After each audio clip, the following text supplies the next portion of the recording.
Selamat siang pemirsa, kembali lagi bersama saya Larisani di Liputan 7. Kasus Fernando yang terjadi di Chili pada Minggu pagi 5 Februari lalu membakar sebagian hutan wilayah La Araucanía, Chili.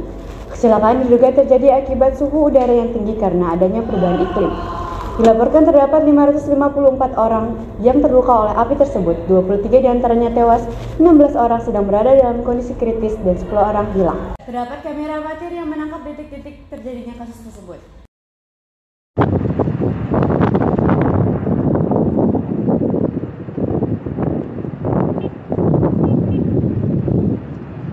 Ya pemirsa, kemudian kami akan menjelaskan proses dan penyebab terjadinya kasus tersebut bersama rekan saya, Mafira Ramanadinya.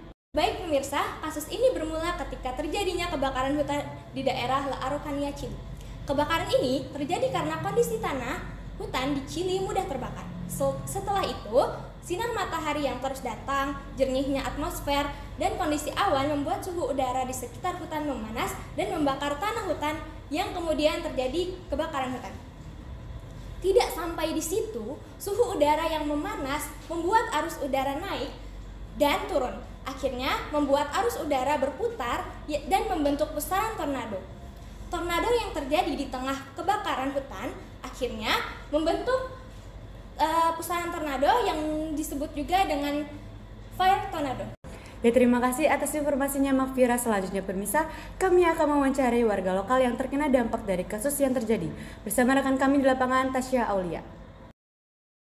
Yolanda, saat ini saya sedang berada di tengah-tengah tempat kejadian berlangsung dengan salah satu warga yang terdampak akibat dari kasus Fernando ini. Baiklah Pak, apa kondisi dari kejadian ini dan apa yang Bapak rasakan? Ya, rumah saya akibat kebakaran ini rumah saya habis terbakar ya, dan karena saya sehari-hari di ladang jadi saya kehilangan mata pencaharian saya. Oke, baiklah, terima kasih atas jawabannya. Terima kasih. Baiklah Bu, bagaimana kondisi yang Ibu rasakan dari kasus ini? Kalau untuk saya pribadi, saya itu dapat beberapa kerugian, termasuk juga rumah saya yang terbakar dan juga ada juga ladang saya yang juga mengalami kerugian yang tentunya cukup besar juga. Oke, baik Bu, terima kasih. Saya Tasya Aulia, saya kembalikan kepada Yolanda. Terima kasih Tasya. Kasus Fernando merupakan kasus yang jarang terjadi, namun memberikan dampak yang sangat besar mempengaruhi kehidupan masyarakat. Tidak hanya luka fisik dan kehilangan materi, namun juga mental yang terluka.